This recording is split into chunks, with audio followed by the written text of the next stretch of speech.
Good afternoon, Mayor Joe Yocum, Council President Tim Salters here on Monday to give an update on the COVID numbers. Yep.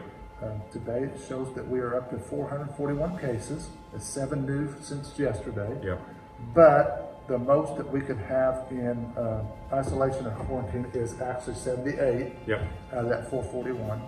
So Yesterday we had 71 active cases, and like we've told you numerous times, we add those cases on. Sometimes we don't get all the information about who's been released, and that all depends throughout the day on doctor's visits and conversations with the health department. So that's always kind of a tentative number, and we will get an updated number, and we will let people know once we get that.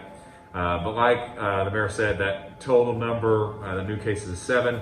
Now we've seen that as a drastic drop from where we were at Friday, where we had a huge jump of 17 cases, and that's slowly kind of gone down new cases a day, which we'd love to see it at 0. But we're seeing that now. As long as we don't have a lot of those big days, then that puts us in a good position. That leaves us with our positivity rates for the day. Our unique positivity rates, 18.1%. Obviously, that's not a number we want to see. right.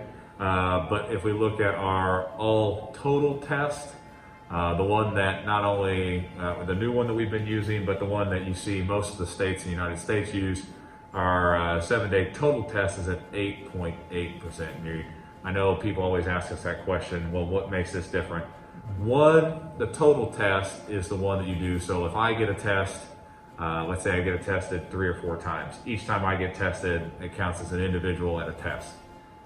On individual and unique tests, it would only count as I'm getting a test, and no matter how many extra tests I get, that just counts as one test.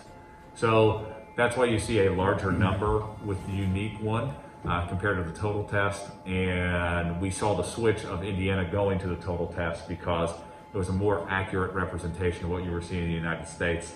And obviously our Midwest partners was what we wanted. So other than that, Joe, we've got some, Mayor Yocum, sorry.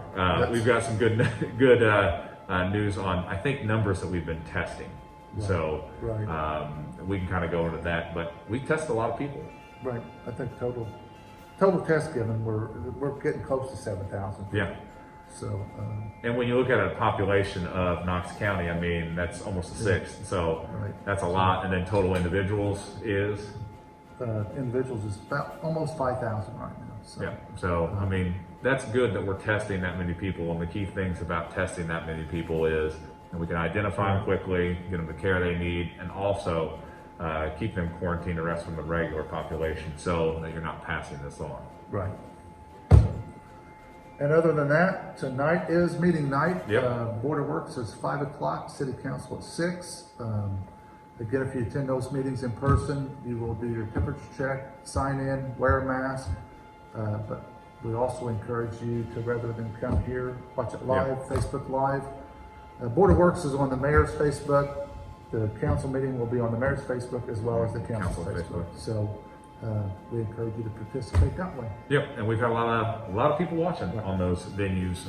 So continue to do that. Also, if you're too busy to be able to do it, those meetings will be there and will continue to be up. So not really too big of an agenda, but a lot of important stuff that we'll be going over. So we're ready to go with that. Other than that, there's not a lot of extra news. So I think it's time for all of your lines, Mayor. Exactly. Wash your hands, keep your distance, and wear a mask. Yep, have a good one.